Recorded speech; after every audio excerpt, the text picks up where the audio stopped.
everybody. I am Belligerent. This is episode 8 of this podcast. Thanks for joining me again. I want to get a little, I don't know, I guess I want to get a little real on this episode. You have to forgive me for this one. I know that you probably listen, if you listen to this podcast for kind of information on Vainglory and or other video games, which I haven't delved into much yet at this point in time in the podcast. Still early, still our first week, but sometimes you have to put up with my ranting and raving or whatever it is. But it's it's about the game or something like that. But yesterday I announced my stepping down as coach of Nova, and it's a fact I've had to deal with for a couple of days now, at least since I informed the team and informed management and things of that nature that I would be stepping down and my reasons why, and nothing can change those reasons. But I'm struggling a little bit right now. I haven't been in esports long, not even a year yet. Almost a year, I guess, maybe close to. I don't remember exactly when I joined Gangstars, but it was, it was second split of Spring 2, so whatever that was, March, April, something like that. And, frankly, I kind of sacrificed a lot for that opportunity and for my opportunity with Nova, and it's consumed my life and what I know. And really right now I work,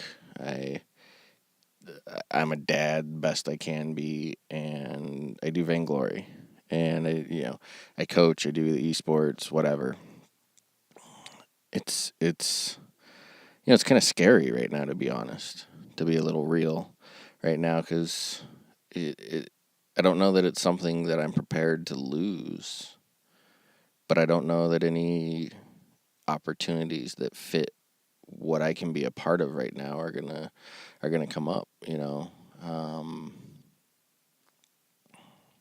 I've Coaching is kind of all I know at the moment. I'm dabbling in casting. I cast, once or twice a week.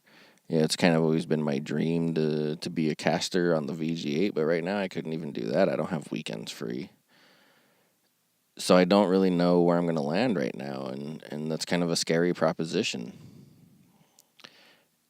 And it's not the first time I've gone through. I mean, obviously, people get in situations that are scary for them all throughout their life. That's part of life. But when I left Gangstars the first time, I was like, oh my God, am I gonna get another shot? I was only coach of this team for half of a season. It's arguable how much effect I had. It's debatable how much influence I had on their results. And frankly, there's not a lot of coaching opportunities in Vainglory. Coaching in esports in general is a very rare thing because the industry is so new. But it's not like I know any other games to migrate. It's not like I knew any other games to migrate to at that time. It's not like I could just go be a coach anywhere. It's not like, you can go from being a high school coach to a college coach to a pro coach to back to college if pros don't work out for you or whatever. It's not like that because each video game in esports is different. So it was scary for me then when I left Gangstars, and it's kind of scary for me now. This is what I know. This is what I do. And I don't know if there's a landing spot for me now.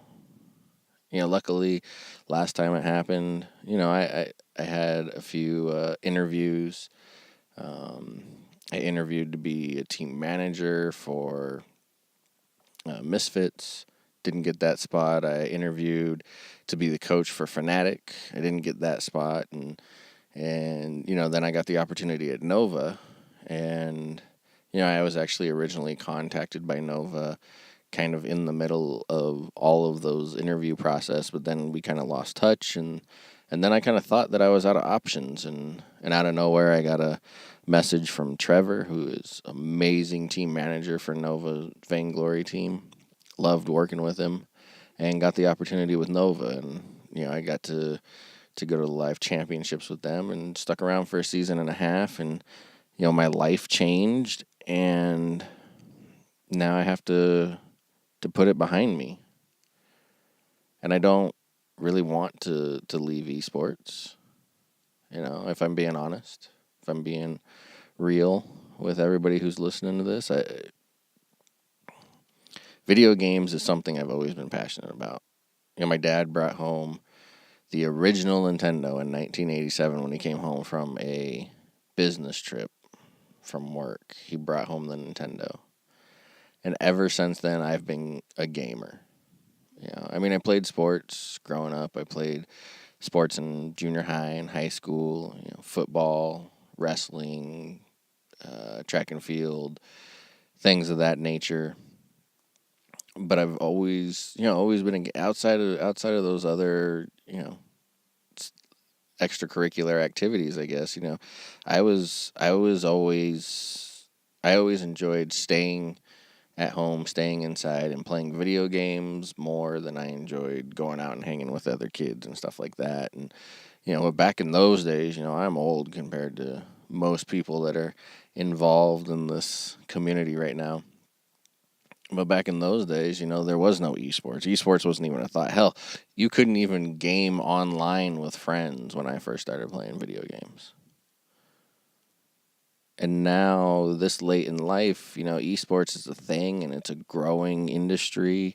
And I got a foot in the door into the industry that has been a passion for me for so much of my life.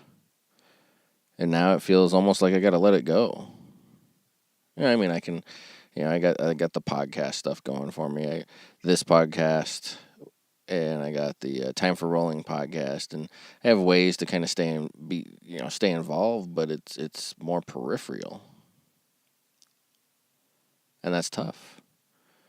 I don't know. I hope that I can find an opportunity out there for me somewhere that fits. In a perfect world, I would have found an opportunity with Nova, but they have a great team in place, and they're not missing anybody at any positions or anything like that. Great marketing manager, great team manager. Uh, you know, it won't be hard for them to find another coach. They got a great team. They have one of, if not the most mechanically gifted teams in the region. They have some work to put it all together, but they got a lot going for them, and I just didn't see an opportunity there. I didn't really ask straight out, um, but I like, and something that somebody told me once is that you can kind of make your own place right now in esports because it's so new and because things are evolving. And that's kind of what I did with the coaching thing. I wasn't the first coach, obviously, in Vainglory, and definitely not the first coach in esports, but when coaching kind of became a thing in Vainglory, and opportunities started arising, Gangstar started looking, and I didn't have any esport coaching experience to back me up, but I had put a lot of time into studying the game and learning the game, and so I kind of made my place, and sort of kind of doing the same thing with casting for CSL and podcasting about it.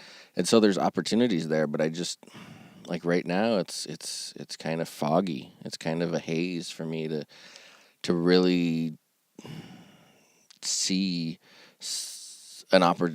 to see an option at the end of the tunnel, so to speak, of where I could go. And it's really, really troubling for me right now, and that's why I decided to put this on a podcast, and rather than internalize, because that's the type of person I am. I internalize things. I don't talk to people a lot, and this is kind of a way for me to talk to people without actually talking to people, which is kind of chicken shit, I know, but it is what it is. I don't know what's out there, and the future is unknown. And I know that's kind of redundant to say the future is always unknown for everybody, but it's not something that I want to lose, but it's not something that I can do. I don't know. And to be honest with you, at this point, I haven't been paying attention to how long this recording has been. I don't know if I'm under my time, over my time. I just needed to get these things off of my chest. I just needed to. I hope everybody will forgive me for getting a little serious on this podcast and whatever you call this. I don't know what you call it. We'll get back to gaming and stuff afterwards. But, if you kind of want to turn this into a subject, it makes me kind of wonder how players feel. Do they feel lost? Do they just move on? Is it not a big deal? I'm sure for some of them it's not a big deal. I'm sure some of them just kind of accidentally happen to be this good at vainglory and it's not that big a deal. But for others, it's probably difficult. It's difficult for me. Well, I'm gonna wrap it up here. I don't really have much to do other than chase my tail and talk around in circles and not really make a point with any of this. So this was episode 8. This is the Q. I am Belligerent. Thanks for listening to me, everybody.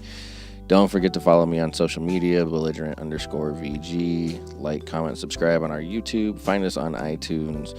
And you can also hit me up and ask me questions on this new Curious Cat thing that just popped up. I will try and leave links to all that stuff in the description of this. But anyways, let me send it out again. Episode 8, The Q. I'm Belligerent. Thanks.